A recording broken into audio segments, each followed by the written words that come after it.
You might wonder about the title, since Xaku changes are not yet done, and Digital Extremes did say that round 2 tweaks for this Warframe is right around the corner. However, seeing what the round 2 changes would do with this frame, I think it's still missing something. Round 2 changes will only include tweaks of Xaku'S Whisper, Grasp of Lock, and some quality of life improvement on their lost ability. To give you a brief overview, Digital Extremes will add a feature wherein Void Damage's status effect will now redirect projectiles to their body part it proc on. This means that if you shoot at an enemy's head with Xaku'S Whisper enabled and proc, the bubble will redirect all projectiles to the head. If you shoot at the feet, it'll be redirected to the feet, etc. It is however possible that even if you proc on the head but then shoot at the lower part of the bubble, it might hit the body on the way up to being redirected to the head. Probably the best thing that will happen with the round 2 changes, Grasp of Lock will now steal weapons up to the max number of affected targets if you decided to recast it. This means that you will be able to recast up to the max number of targets that you can steal from.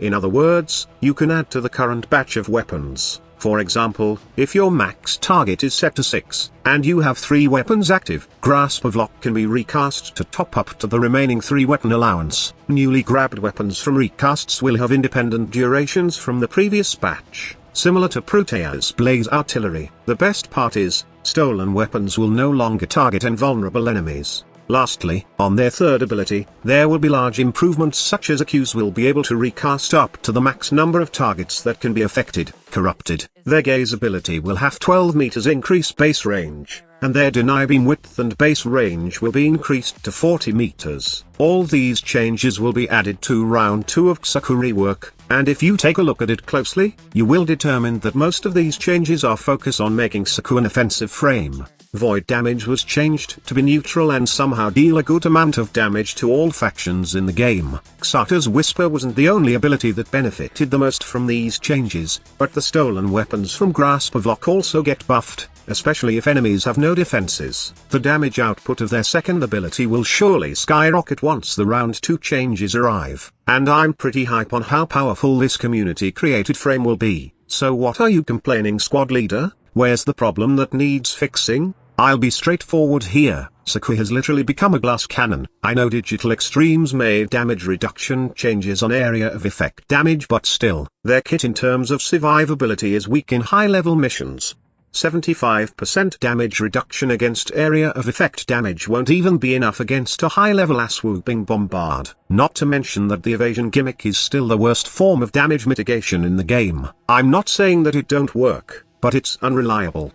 If you're like me, who happens to be an avid fan of long endurance runs, and you want to play skinny bones, then the best fix we can do is to give them the Helminth treatment. There were a couple of Helminth abilities I tried in the past, but only 2 stands out for this frame after a couple of trial and error. If you have seen my past videos, then you already know that I tried Ensnare and Resonator on Xaku. Ensnare is pretty great for this frame because not only does it allows you to pull enemies, but it can also act as a good source of crowd control. Well, this is just on paper though, as the application of Ensnare with Xaku in real mission is kind of disappointing. It can be applied to targets affected by gaze, but you would need to wait until the ability ends to use it again to the same enemy. More or less, you won't use Ensnare and just rely on your operator's void mode. On the other hand, Resonator is a good choice since it's a global crowd control that completely negates enemy aggression, and you can use the conductor augment to lure enemies to a specific spot where there's a gaze target. In fact, this is one of the setup I'm using for Xaku now, and all it takes is a lot of range, 200+% power strength, so you can completely strip the defenses of enemies with gaze, and some duration for your vast untime. By the way, 7 former is the max former count, so you can attain a mean max build for Xaku with Octavia's Resonator. However, this is not only for this mod setup, since the other Helminth ability which makes Xaku better at endgame levels also needs 7 former. But before I reveal the other one, I would also like to share that I also tried a Defy setup for Xaku. It's an unorthodox build, and I did not intend Defy to work as a survivability band-aid tool. Instead, I was experimenting with the nuking capability of Defy. One weakness of this Wukong ability is enemies with armor, and that can be taken care of by Xaku'S gaze ability. The good thing is, Defy does hit enemies behind walls, but the combo is mediocre in my opinion. Remember that Vast Untime has 75% evasion when active and you can't gather enough damage stack with Defy while this ability is active. Also, Elevation is the worst enemy of this ability, so I ended up removing Defy on them and tried another Helminth ability named Shooting Gallery. Mesa's Shooting Gallery is great when it comes to survivability, but it's not the ability I need for this frame since it makes gaze ineffective. What you need is for enemies to step inside the radius of a gaze enemy, and having Shooting Gallery on your setup will hinder them from doing this since enemies with guns will most likely be playing rock paper scissors instead of taking their last step. If there's one other subsumed ability that you must try of this frame, that is Gara's Spectro Rage.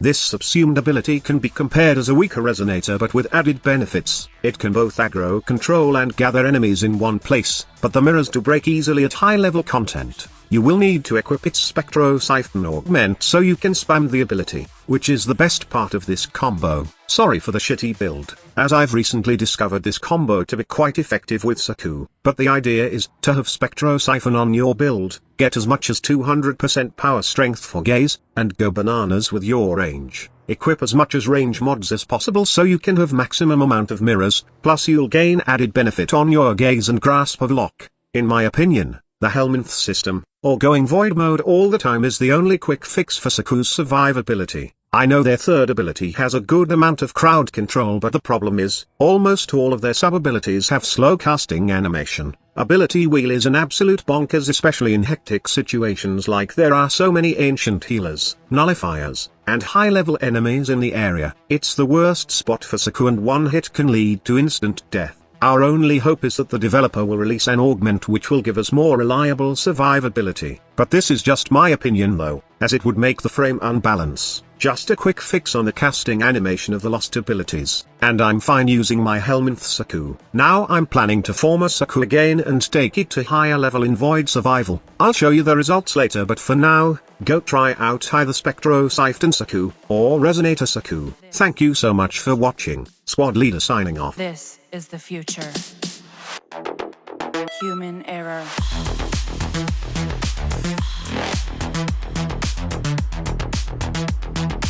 Evolution.